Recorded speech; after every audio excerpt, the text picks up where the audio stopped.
मोक्षमार्गस्य नेतारं भेत्तारं कर्मभूभृतां ज्ञातारं विश्वतत्त्वानां वन्दे तद्गुणलब्धये। बोली पंच परमेष्ठी भगवान की जय। शांति विधाता श्री गजाड़ शांतिनाथ भगवान की जय। द्वादशांग जिनवाणी माता की जय। ग्रंथादिदास श्री तत्पार्थ सूत्र जी की जय। आचार्य श्री उमा स्वामी जी महाराज की जय। आचार्य श्री विद्यासागर जी महाराज की जय। परम पूज्य मुनिपुंग सुधा सागर जी महाराज की जय। अड़ाई द्वीपस्थ समस्त महामुंडारियों की जय। पूर्व कक्षा में हमने 7वें अध्याय का वर्णन जान लिया था, अर्थात 7वें अध्याय तक का वर्णन हो चुका था। उसी के साथ 3 तत्वों का वर्णन भी हो चुका, अर्थात प्रथम जो 4 अध्याय पढ़े थे उनमें जीव तत्व का वर्णन हुआ, 5वें अध्याय में अजीव तत्व का एवं 6वें और 7वें अध्याय में आश्रव तत्व का वर्णन हुआ। पश्चात 8वें अध्याय में बंध तत्व का वर्णन किया जा रहा है, जिसमें सर्वप्रथम बंध क्या है, बंध के कितने भेद हैं उसको बता रहे हैं। सूत्र उच्चारित करें। मिथ्या दर्शना विरति प्रमाद कषाय योगा बंध हेतवः। पदच्छेद देखें। मिथ्या दर्शन, अविरति, प्रमाद, कषाय, योगा, बंध हेतवः। अर्थ होगा मिथ्या दर्शन अर्थात मिथ्या दर्शन, अविरति अर्थात अविरति, प्रमाद अर्थात प्रमाद, कषाय अर्थात कषाय और योगा अर्थात योग। यह 5 बंध अर्थात कर्म बंध के हेतवः अर्थात हेतु है, कारण है। संपूर्ण अर्थ होगा मिथ्या दर्शन, अविरति, प्रमाद, कषाय और योग। यह 5 कर्म बंध के कारण हैं। सबसे पहला है मिथ्या दर्शन। मिथ्या दर्शन की परिभाषा होगी मिथ्या दर्शन कर्म के उदय होने पर तत्वों के प्रति अश्रद्धान होना, अर्थात तत्वों पर श्रद्धान नहीं होना। यह क्या है? यह है मिथ्या दर्शन। इसके मुख्य रूप से 2 भेद हैं, ग्रहित मिथ्या दर्शन और अग्रहित मिथ्या दर्शन। ग्रहित मिथ्या दर्शन की परिभाषा होगी दूसरों के उपदेश आदि से जो तत्वों के प्रति अश्रद्धान होता है वह ग्रहित मिथ्या दर्शन, तथा स्वयं अपने आप के द्वारा अथवा मिथ्या दर्शन कर्म के उदय रहने पर ही जो मिथ्या दर्शन होता है, तत्वों के प्रति अश्रद्धान होता है, वह अग्रहित मिथ्या दर्शन कहलाता है। मिथ्या दर्शन के 5 और भेद हैं। एकांत, विपरीत, संशय, वैदिक और अज्ञान। इनमें जो पहला है एकांत, इसकी परिभाषा होगी अनेक धर्म रूप वस्तु का एक धर्म रूप कथन कर देना। यह एकांत मिथ्या दर्शन कहलाता है।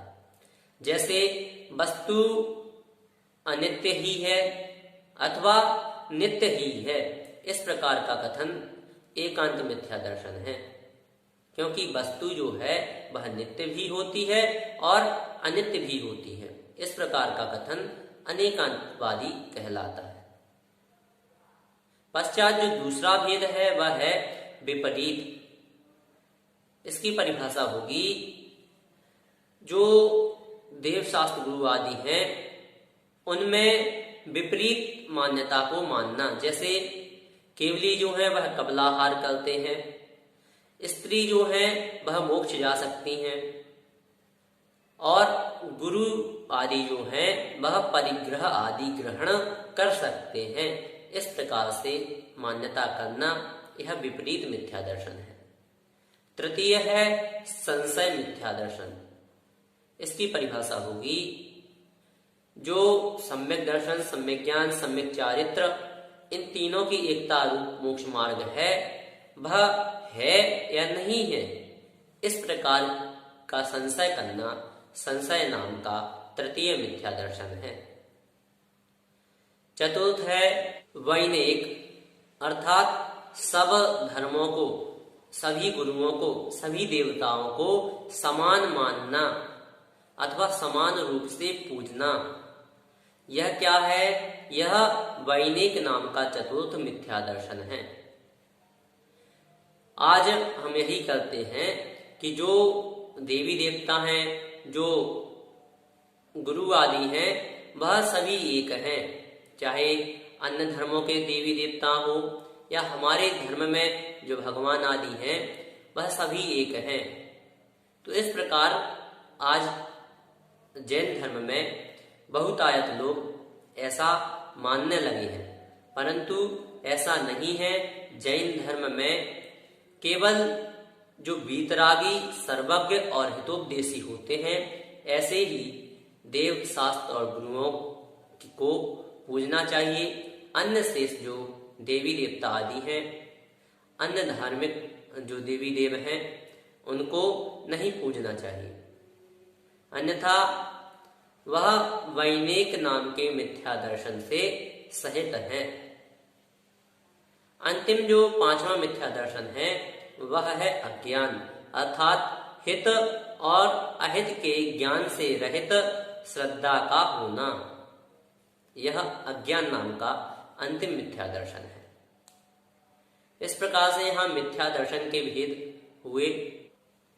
पश्चात है अविरति, अर्थात षटकाय के जीवों के प्रति दया का अभाव और पांचों इंद्रियों तथा मन को विषयों की प्रवृत्ति में जाने से नहीं रोकना, यह अविरति है।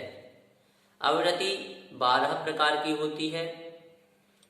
षटकाय के जीवों के प्रति दया का अभाव, यह 6, और 5 इंद्रिय तथा मन को प्रवृत्ति में जाने से नहीं रोकना, 5 और 1 6। इस प्रकार से 6 और 6 12 कुल भेद हुए। यदि इसमें हम लगाएं तो सबसे पहला जो भेद होगा पृथ्वी कायिका विरति, दूसरा जल कायिका विरति। इसी प्रकार से जो भी भेद होंगे उनमें अविरति जो पद है वह जोड़ लेना चाहिए। पश्चात है प्रमाद। प्रमाद की परिभाषा होगी धर्मादि कार्यों में अनुत्साह होना, यह है प्रमाद। प्रमाद के 15 भेद हैं, 4 विकथा, 4 कषाय, 5 इंद्रिय विषय, निद्रा और स्नेह। इस प्रकार से प्रमाद के कुल 15 भेद हैं। पश्चात कषाय, इसकी परिभाषा होगी जो आत्मा को कसे अथवा दुख दे, वह कषाय है। इसके 16 कषाय और 9 कषाय के भेद से कुल 25 भेद हैं। 16 कषाय अनंतानुबंधी क्रोधमान माया लोभ, अप्रत्याख्यान क्रोधमान माया लोभ, प्रत्याख्यान क्रोधमान माया लोभ और संज्वलन क्रोधमान माया लोभ। इस प्रकार से 4 चौक 16 और हास्य, रति, अरति, शोक, भय, जुगुप्सा, स्त्री वेद, पुरुष वेद और नपुंसक वेद। इस प्रकार से 16 और 9 25 भेद कषाय के होते हैं। पश्चात है योग। इसकी परिभाषा होगी मन, वचन और काय के व्यापार को योग कहते हैं। यह कुल 15 होते हैं। 4 मनोयोग, 4 वचन योग और 7 काय योग। इस प्रकार से कुल 15 योग होते हैं।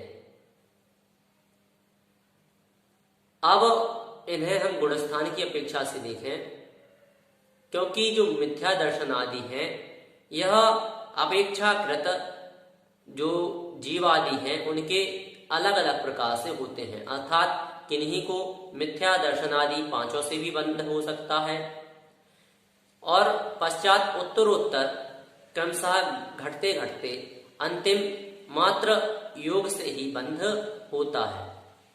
और अंत में बंध का अभाव हो जाने के कारण इन सभी का भी अभाव हो जाता है। जानते हैं तो सबसे पहले प्रथम गुणस्थान जो है मिथ्यात्व में पांचों अर्थात मिथ्या दर्शन, अवृत्ति, प्रमाद, कषाय और योग, इन पांचों से बंध होता है।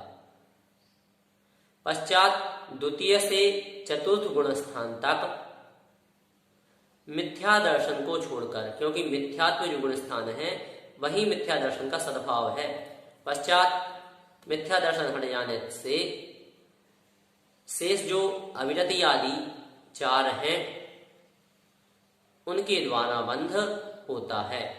कहां तक? द्वितीय से चतुर्थ तक, अर्थात द्वितीय गुणस्थान, तृतीय गुणस्थान और चतुर्थ गुणस्थान तक। पश्चात पंचम गुणस्थान में 11 प्रकार की अविरति और पश्चात जो 3 हैं प्रमाद, कषाय और योग, इनके द्वारा बंध होता है, अर्थात 4 अविरति और यहां छूट जाती है। पश्चात छठवें गुणस्थान में मिथ्या दर्शन और अविरति इन दोनों को छोड़कर प्रमाद, कषाय और योग, इन 3 के द्वारा ही बंध होता है।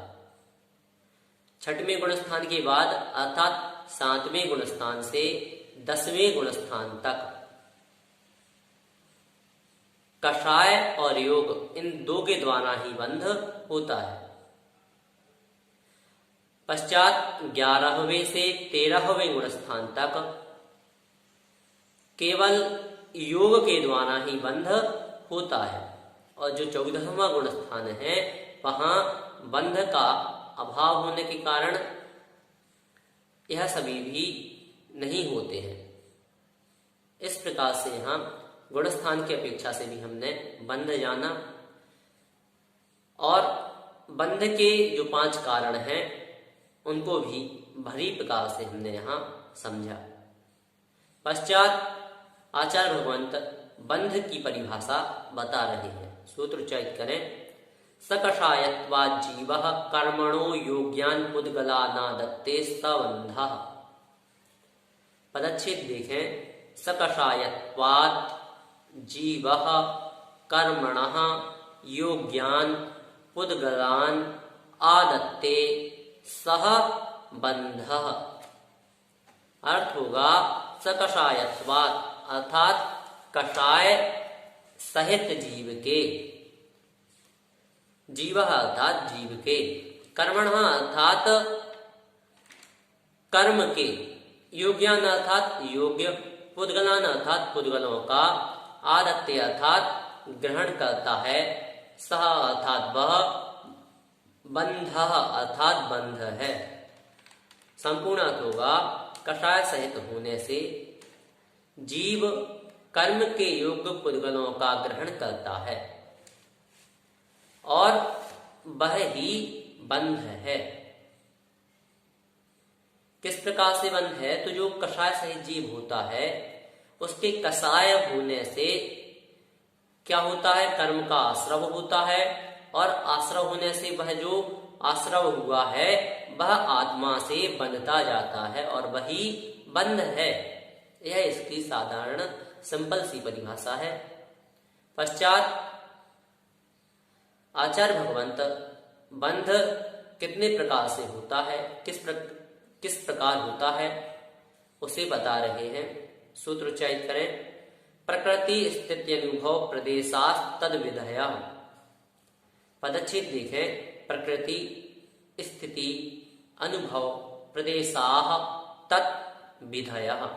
अर्थ होगा तत् अर्थात वह कौन? तो वह बंध।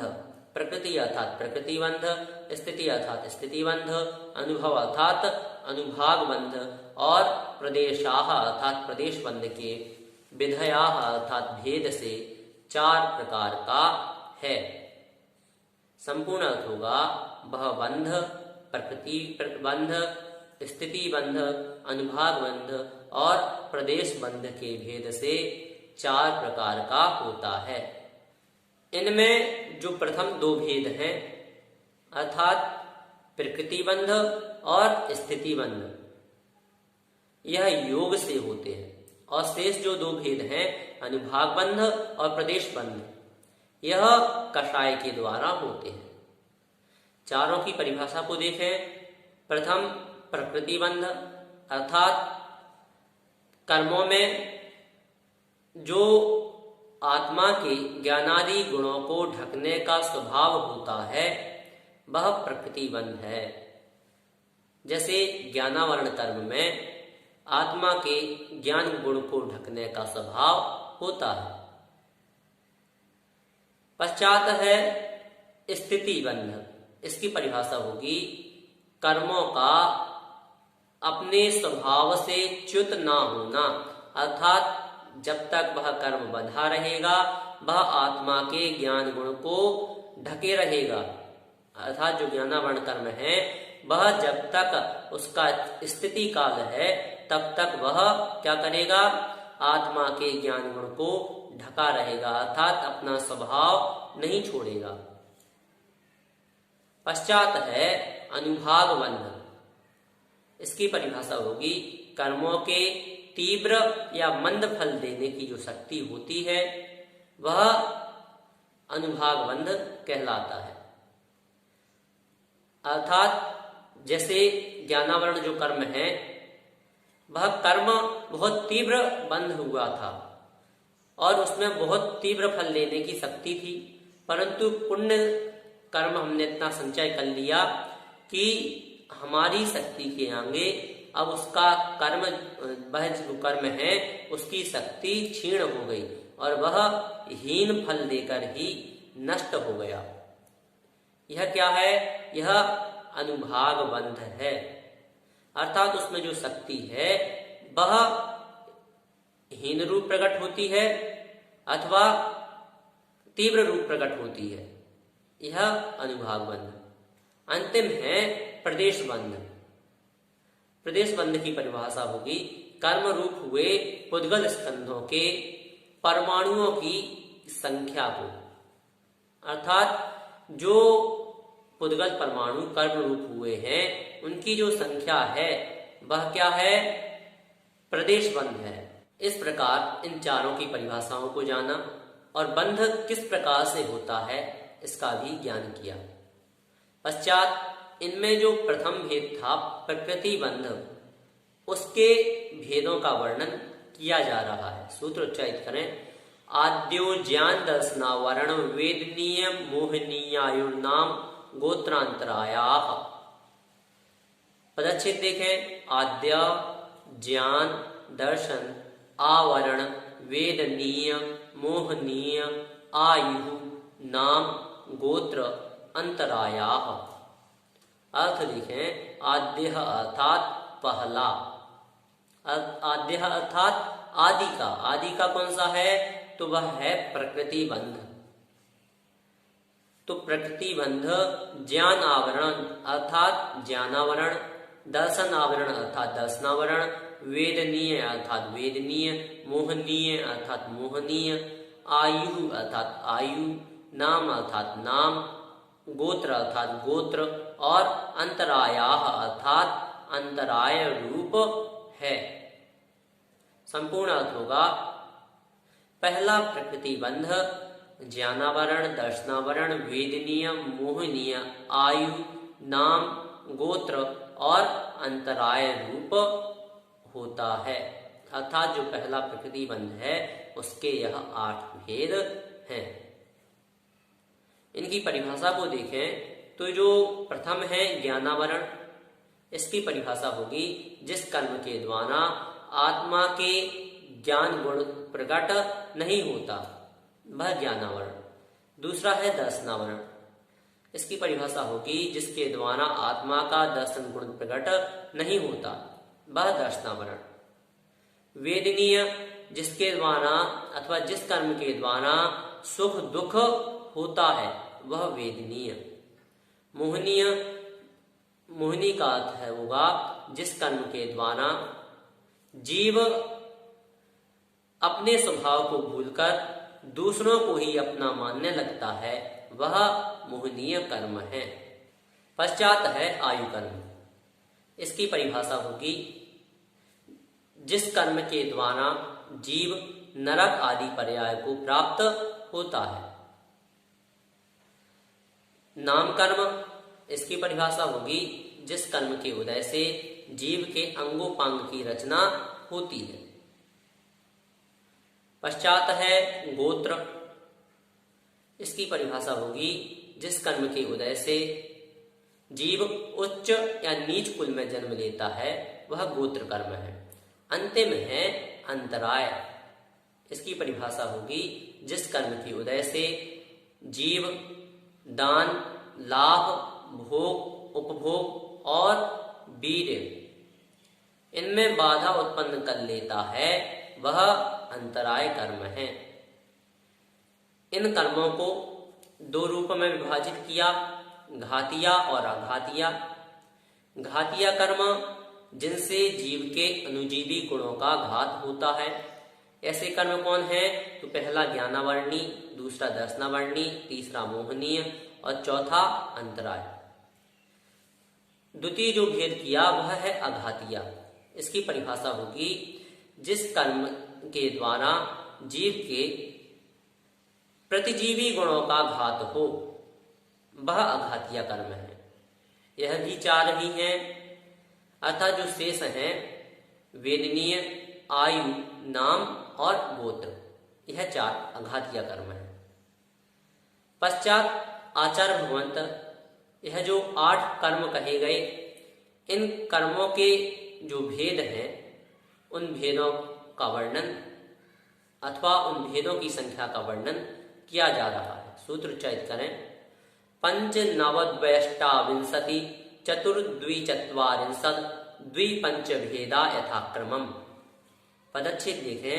पंच नव द्वि अष्टाविंशति चतुः द्वि चत्वारिंशत् द्वि पंच भेदा यथाक्रमम्। अर्थ देखें। पंच अर्थात 5, नव अर्थात 9, द्वि अर्थात 2, अष्टाविंशति अर्थात 28, चतुः अर्थात 4, द्विचत्वारिंशत् अर्थात 42, द्वि अर्थात 2 और पंच अर्थात 5, भेदा अर्थात भेद, यथाक्रमम् अर्थात यथाक्रम से। संपूर्ण अर्थ होगा 5, 9, 2, 28, 4, 42, 2 और 5 भेद यथाक्रम से ज्ञानावर्णादि 8 कर्मों के जानना चाहिए। अर्थात ज्ञानावर्ण कर्म के 5, दर्शनावर्ण के 9, वेदनीय के 2, मोहनीय के 28, आयु के 4, नाम के 42, गोत्र के 2 और अंतराय के 5 भेद जानना चाहिए। और यह जो भेद हैं यह अब आगे यथाक्रम से कहे जाएंगे, यह भी यहाँ ग्रहण करना है। पश्चात आचार्य भगवंत इनमें से जो प्रथम है अर्थात ज्ञानावर्ण के 5 भेद हैं उनका कथन कर रहे हैं। सूत्र उच्चारित करें। मति श्रुतावधि मनः परय केवलानाम। पदच्छेद देखें। मति श्रुत अवधि मनः परय केवलानाम। अर्थ होगा मति अर्थात मति ज्ञान, श्रुत अर्थात श्रुता ज्ञान, अवधि अर्थात अवधि ज्ञान, मनः पर्याय अर्थात मनः पर्याय ज्ञान और केवलानाम अर्थात केवल ज्ञान। इनको आवरण करने वाले कर्म 5 ज्ञानावरण हैं। संपूर्ण अर्थ होगा मति ज्ञान, श्रुत ज्ञान, अवधि ज्ञान, मनः पर्याय ज्ञान और केवल ज्ञान। इनको आवरण करने वाले कर्म 5 ज्ञानावरण है। जैसे हम देखें मति ज्ञानावरण, श्रुता ज्ञानावरण, अवधि ज्ञानावरण, मनः पर्याय ज्ञानावरण और केवल ज्ञानावरण। इनकी परिभाषा होगी जो कर्म अर्थात जैसे मति ज्ञानावरण है तो जो कर्म मति ज्ञान पर आवरण करे वह मति ज्ञानावरण है। इसी प्रकार से शेष की भी जानना चाहिए। जो कर्म श्रुत ज्ञान पर आवरण करे वह श्रुता ज्ञानावरण। जो कर्म अवधि ज्ञान पर आवरण करे वह अवधि ज्ञानावरण। जो कर्म मनः पर्याय ज्ञान पर आवरण करे वह मनः पर्याय ज्ञानावरण। और जो कर्म केवल ज्ञान पर आवरण करे वह केवल ज्ञानावरण कर्म कहलाता है। आवरण का अर्थ होता है प्रकट नहीं होने देना। पश्चात आचार्य भगवंत जो दर्शनावरण कर्म के 9 भेद हैं उनका कथन कर रहे हैं। सूत्र उच्चारित करें। चक्षुर चक्षुरवधि केवलानाम निद्रा निद्रा निद्रा प्रचला प्रचला प्रचला स्त्यान गृध्यश्च। पदच्छेद देखें। चक्षु अचक्षु अवधि केवलानाम निद्रा निद्रा निद्रा प्रचला प्रचला प्रचला स्त्यान गृद्धयः च।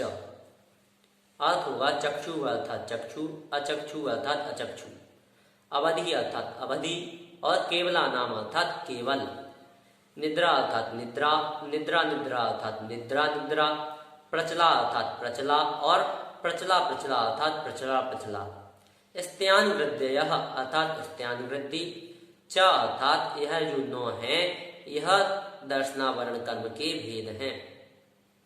संपूर्ण अर्थ होगा चक्षु, अचक्षु, अवधि और केवल। यह 4 जो हैं इनका आवरण तथा निद्रा निद्रा निद्रा, प्रचला प्रचला प्रचला और स्त्यान वृद्धि, यह 9 भेद दर्शनावरण कर्म के भेद हैं। इनकी परिभाषाओं को देखें। प्रथम है चक्षुर्दर्शनावरण। इसकी परिभाषा होगी जिस कर्म के द्वारा चक्षु इंद्रिय से होने वाले सामान्य अवलोकन का घात हो। द्वितीय है अचक्षुर्दर्शनावरण अर्थात चक्षु इंद्रिय को छोड़कर शेष इंद्रिय तथा मन से होने वाले सामान्य अवलोकन का घात हो, वह अचक्षुर्दर्शनावरण है। पश्चात है अवधि दर्शनावरण अर्थात जिस कर्म से अवधि ज्ञान के पूर्व होने वाले सामान्य अवलोकन का घात होता है वह अवधि दर्शनावरण है। पश्चात केवल दर्शनावरण। इसकी परिभाषा होगी जिस कर्म के उदय से केवल ज्ञान के साथ साथ होने वाले सामान्य अवलोकन का घात होता है वह केवल दर्शनावरण कहलाता है। पश्चात 5 निद्राएं हैं जिसमें प्रथम है निद्रा अर्थात जिस कर्म के उदय से नींद आती है। पश्चात निद्रा निद्रा।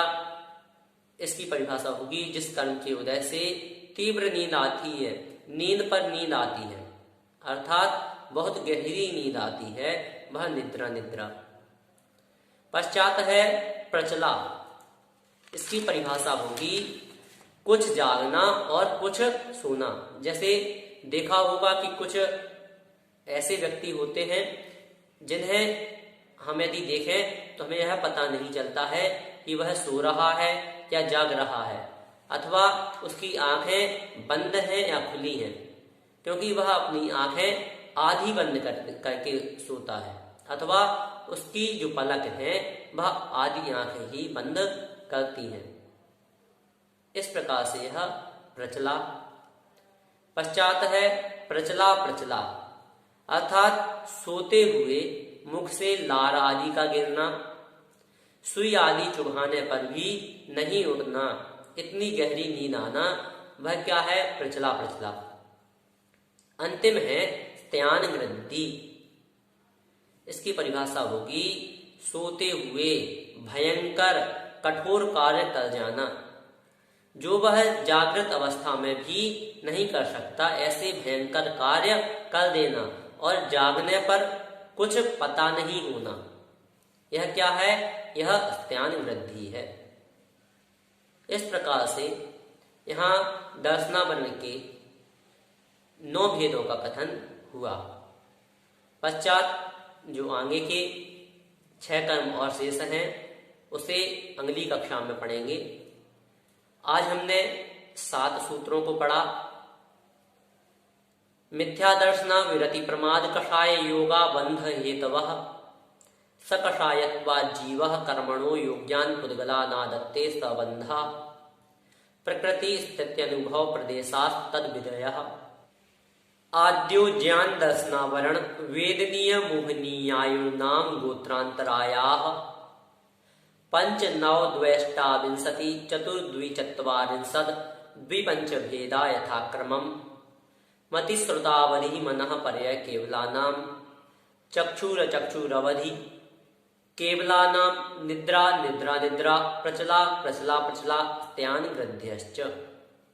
इस प्रकार से इन 7 सूत्रों के माध्यम से सबसे पहले बंध के कारणों का, पश्चात बंध की परिभाषा को, और उसके बाद बंध के अथवा बंध किस प्रकार से होता है उसे, तथा प्रकृति बंध के भेद, उन भेदों के और कितने कितने भेद होते हैं, और पश्चात ज्ञानावरण और दर्शनावरण कर्म, इन 2 कर्मों के भेदों को आज हमने जाना। इनके संदर्भ में यदि आपकी कोई जिज्ञासा है तो आप हमें अवश्य भेजें। आप हमें YouTube चैनल पर कमेंट के माध्यम से बता सकते हैं, अथवा आप हमें हमारे WhatsApp नंबर पर भी अपनी जिज्ञासाएं भेज सकते हैं। जय जिनेंद्र।